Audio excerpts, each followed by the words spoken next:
The Mill at the Bottom of the Sea, a story from Korea. Long ago, there lived a king who had a very unusual grinding mill. It looked like any other hand mill, but it had special powers. If you wanted something, all you had to do was tell the mill, crank its handle, and you get just what you wanted. If you asked for gold, gold would come out.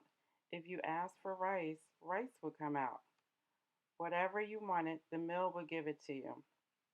A thief made up his mind to steal the mill. First, he came up with a plan to find out where the king kept it.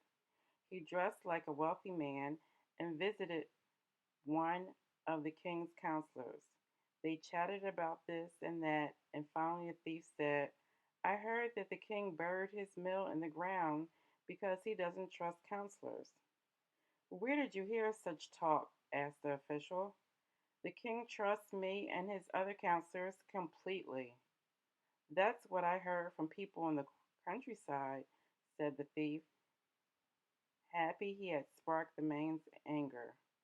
They say the king dug a deep hole and buried the mill because he is so afraid that someone will steal it. That's nonsense, said the counselor. The king's mill is beside the lotus pond in the inner court. Oh, really? Said the thief, trying to trying to control his excitement. No one would dare try to steal the king's hand mill, said the counselor, especially since it's sitting where there are always lots of people coming and going.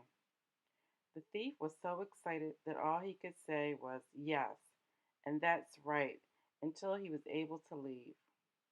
For many days he watched and waited. Then, one very dark night, he climbed the palace wall and stole the handmill. When he had got outside the palace, he was overcome with fear. He knew that everyone in the city and on the roads would be questioned once the king realized the mill was gone. He decided to steal a boat and go to his hometown to hide. Once at sea, the thief was able to relax.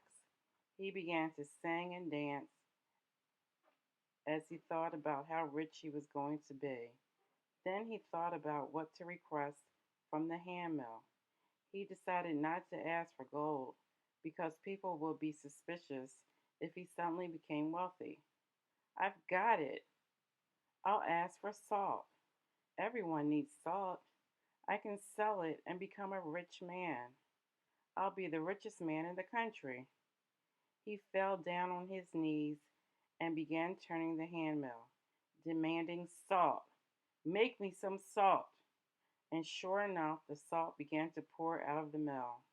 The thief danced around the boat, thinking about the big house and many servants he would soon have. However, he didn't realize that the mill was still turning and turning. Salt spilled over the sides of the small boat. Finally, the boat was so full of salt that it sank to the bottom of the sea. And since no one has ever told the hand mill to stop, it's still churning and making salt, which is why the sea is salty.